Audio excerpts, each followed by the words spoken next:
جادو ایک ایسی حقیقت ہے جو ہزاروں سال سے موجود ہے۔ جادوگر اپنے مقصد کے حصول کے لیے شیاطین کی مدد لیتے ہیں اور یہ شیاطین ان سے ایسے ایسے کام کرواتے ہیں جو کوئی عام آدمی سوچ بھی نہیں سکتا۔ انہی کاموں میں سے ایک کام ایسا ہے جس کی شکار معصوم خواتین بن رہی ہیں، کیونکہ انجانے میں ان کے سر کے بال کالے جادو میں استعمال ہو رہے ہیں۔ ملک کے مختلف علاقوں میں خواتین کے بال سفلی عمل کرنے والے عاملوں کو فروخت کرنے کا انکشاف ہوا ہے۔ پچھلے دنوں یہ بات معلوم ہوئی کہ کچھ علاقوں میں ایسے گروہ متحرک ہیں جو خواتین کے سر کے بال انتہائی مہنگے داموں خرید رہے ہیں، جبکہ کئی دیگر لوگوں نے ان گینگ سے وابستہ افراد کو کچرے کے ڈھیروں میں ایسے بال اکٹھے کرتے دیکھا جو خواتین کوڑے کی نظر کر دیتی ہیں۔ یہ لوگ اس جواز کی بنیاد پر سر کے بال خریدتے ہیں کہ یہ اعضاء کی پیوند کاری میں استعمال ہوتے ہیں، لیکن چند روز قبل ملک کے ایک مقبول اخبار نے اس بارے میں جو انکشاف کیا ہے اس کے مطابق سر میں کنگھی کرتے وقت خواتین کے جو بال ٹوٹ جاتے ہیں ان کو کالا جادو کرنے والے عامل اپنے کارندوں کے ذریعے خرید لیتے ہیں، کیونکہ بے اولادی، گھریلو ناچاکی، محبت میں ناکامی، کاروباری خسارے کے توڑ اور دوسروں کو نقصان پہنچانے کی غرض سے خواتین کے بالوں پر کالا جادو کیا جاتا ہے۔ اسی طرح بیوٹی پارلرز اور حجاموں کے ذریعے بالوں کی خرید و فروخت ایک منافع بخش کاروبار بن چکی ہے۔ ناظرین، جادو واقعات کو غیر فطری طور پر ظہور پذیر لانے والا ایک فن ہے، جبکہ کالا جادو ایک ایسا سفلی عمل ہے جو ارواح خبیثہ، شیاطین اور ناجائز طریقے سے کسی کو نقصان پہنچانے کے لیے استعمال کیا جاتا ہے۔ جادو برحق ہے اور اس کے عجیب و غریب اثرات سحر زدہ شخص میں ظاہر ہوتے ہیں۔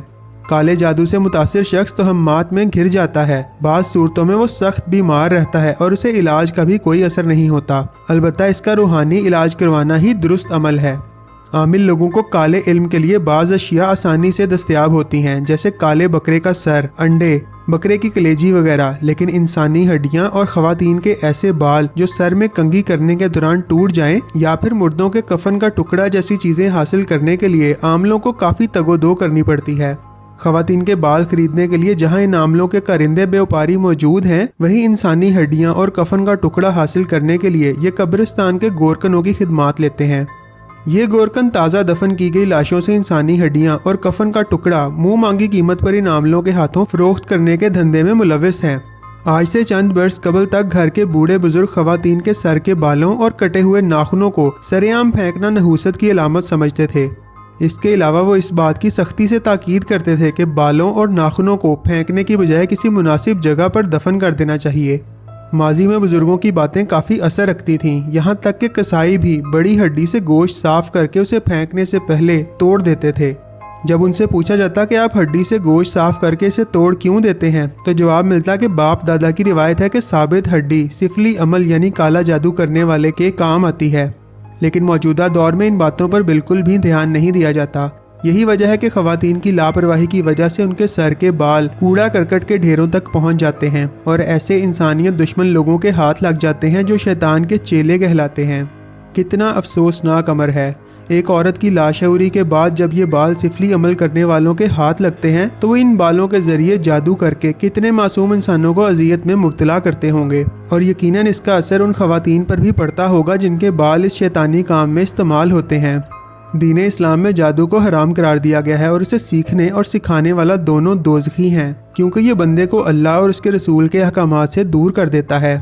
جادو کی بنیاد چونکہ گندگی ہوتی ہے، اس لیے اسے سیکھنے کے لیے سب سے پہلے اپنا ایمان فروخت کرنا پڑتا ہے اور اس کے بعد وہ کام کرنے پڑتے ہیں جو بندے کو گناہ کی تاریکیوں میں گم کر دیتے ہیں۔ اس میں کوئی شک نہیں کہ جادو بڑی حقیقت ہے، لیکن یہ انسان کا دشمن ہے، اس کی کاٹ بڑی خطرناک ہوتی ہے، البتہ قرآنی تعلیمات کے ذریعے اس کے اثر کو زائل کیا جا سکتا ہے۔ جادو کی حقیقت میں قرآن پاک میں موسیٰ علیہ السلام اور فرعون کا واقعہ موجود ہے، جبکہ نبی اکرم صلی اللہ علیہ وآلہ وسلم پر بھی جادو ہوا اور اس کا اثر بھی ظاہر ہوا تھا۔ بخاری شریف کی روایات کے اعتبار سے رسول کریم صلی اللہ علیہ وآلہ وسلم جادو کی اعلیٰ قسم کے شکار ہوئے۔ اس وقت حضرت جبرائیل علیہ السلام موذتین لے کر حاضر ہوئے اور فرمایا کہ ایک یہودی نے آپ پر جادو کیا ہے اور یہ جادو ایک کنویں میں ہے۔ حضور پاک صلی اللہ علیہ وآلہ وسلم نے اسے منگوایا۔ یہ کنگھی کے دندانوں اور بالوں کے ساتھ ایک تان کے اندر 11 گروں میں بندھا ہوا تھا اور موم کا ایک پتلا تھا جس میں سوئیاں چبھی ہوئی تھیں۔ جبرائیل علیہ السلام کے بتانے کے مطابق آپ صلی اللہ علیہ وآلہ وسلم موذتین پڑھتے جاتے تو یہ گریں کھلتی جاتی اور سوئیاں نکلتی جاتی۔ موزتین کے اختتام تک ساری گرہیں کھل چکی تھیں اور سوئیاں بھی نکل چکی تھیں اور آپ صلی اللہ علیہ وآلہ وسلم اس طرح ٹھیک ہو گئے جیسے کوئی شخص جکڑ بند سے آزاد ہو جائے۔ دوستو، دین اسلام نے جادو کے توڑ کے لیے جو روحانی علاج بتایا ہے وہ موزتین کا پڑھنا ہے۔ قرآن مجید کی آخری 2 سورتیں سورہ ناس اور سورہ فلق کو مشترکہ طور پر موزتین کہا جاتا ہے۔ اگرچہ قرآن مجید کی آخری 2 سورتیں خود الگ الگ ہیں اور مصحف میں الگ الگ ناموں سے لکھی ہوئی ہیں، لیکن ان کے درمیان باہمی اتنا گہرا تعلق ہے اور ان کے مضامین ایک دوسرے سے اتنی قریبی مناسبت رکھتے ہیں کہ ان کا ایک مشترکہ نام موزتین یعنی پناہ مانگنے والی صورتیں رکھا گیا ہے۔ امام بہقی رحمۃ اللہ علیہ نے دلائل نبوت میں لکھا ہے کہ یہ نازل بھی ایک ساتھ ہوئیں اور اسی وجہ سے دونوں کو مجموعی طور پر موزتین کہا جاتا ہے۔ یہ دونوں صورتیں دراصل جادو اور بعض دوسرے شروں سے خدا کی پناہ حاصل کرنے کی دعا ہیں۔ اگر پورے یقین کے ساتھ انہیں پڑھا جائے تو ان سے بڑھ کر کوئی اور چیز نہیں۔ علماء کرام اس بات پر متفق ہیں کہ اگر کسی پر جادو کر دیا گیا ہو تو وہ یہ دونوں صورتیں خود بھی پڑھ سکتا ہے اور کسی مسلمان عالم سے بھی پڑھوا سکتا ہے۔ جادو ایک فریب، کھلا شرک اور اپنی ناجائز خواہشات کو شیطانی عمل کے ذریعے حاصل کرنے کا آسان اور فوری رستہ ہے۔ اس راستے پر چل کر آدمی دین اور دنیا دونوں گوا بیٹھتا ہے۔ موجودہ دور میں تو لوگوں نے اسے پیسہ کمانے کا ایک ذریعہ بنا لیا ہے۔ سادہ لوگ آسانی سے جعلی عاملوں کی باتوں میں آ جاتے ہیں اور کئی بار اپنی قیمتی دولت اور عزت سے بھی ہاتھ گنوا بیٹھتے ہیں۔ البتہ ایک بڑی تعداد میں کالے علم کے ماہر بھی موجود ہیں۔ ایک مرتبہ کچھ لوگ حضرت علی رضی اللہ تعالیٰ عنہ کی خدمت میں حاضر ہوئے اور عرض کرنے لگے، یا علی، ہمارے محلے میں ایک عورت رہتی ہے اور یہ اس کا بھائی ہے۔ کچھ دنوں سے یہ عورت انتہائی پریشان ہے۔ اچانک اس کے سر میں درد شروع ہو جاتا ہے، کبھی اس کے پاؤں جلنے لگتے ہیں اور کبھی کبھار یہ ایسے تڑپنے لگتی ہے جیسے پانی کے بغیر مچھلی۔ بہت علاج کروایا ہے مگر شفا نصیب نہیں ہوئی۔ اس کے آس پاس کے لوگ کہتے ہیں کہ اس پہ کالا جادو کیا گیا ہے، آپ ہی ہماری کوئی مدد فرمائیں تاکہ یہ عورت ٹھیک ہو جائے۔ تو حضرت علی نے فرمایا کہ اللہ نے انسانوں کے لیے ایک عظیم نعمت کو زمین پر اتارا ہے جس کو قرآن کہتے ہیں۔ جاؤ اور فجر کی نماز کے بعد پانی پر 21 مرتبہ سورہ فاتحہ، 21 مرتبہ سورہ فلق اور 21 مرتبہ سورہ ناس پڑھ کر وہ پانی 3 مرتبہ اس مریضہ کو پلاؤ۔ 3 دن مسلسل یہ عمل کرو، انشاءاللہ وہ شفا یاب ہوگی۔ دوستو، یاد رہے کہ جادو کرنے والا اور جادو کروانے والا دونوں دائرہ اسلام سے خارج ہو جاتے ہیں، لیکن اس کے باوجود لوگ جادو کرنے اور کروانے سے باز نہیں آتے۔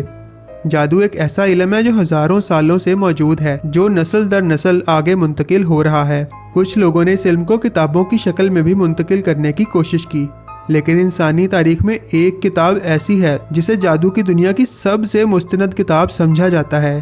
یہ کتاب اتنی خطرناک ہے کہ اسے پڑھنے والا یا تو پاگل ہو جاتا ہے یا پھر وہ کسی حادثے کا شکار ہو جاتا ہے۔ اس کتاب کا نام ہے شمس المعارف، اور اس کتاب کے بارے میں مشہور ہے کہ یہ کتاب خود جنات نے لکھی ہے۔ اور اگر آپ بھی اس کتاب کے بارے میں مزید جاننا چاہتے ہیں تو یہ نیکسٹ ویڈیو لازمی دیکھیے گا۔ آپ سے انشاءاللہ دوبارہ ملاقات ہوگی۔ اللہ حافظ۔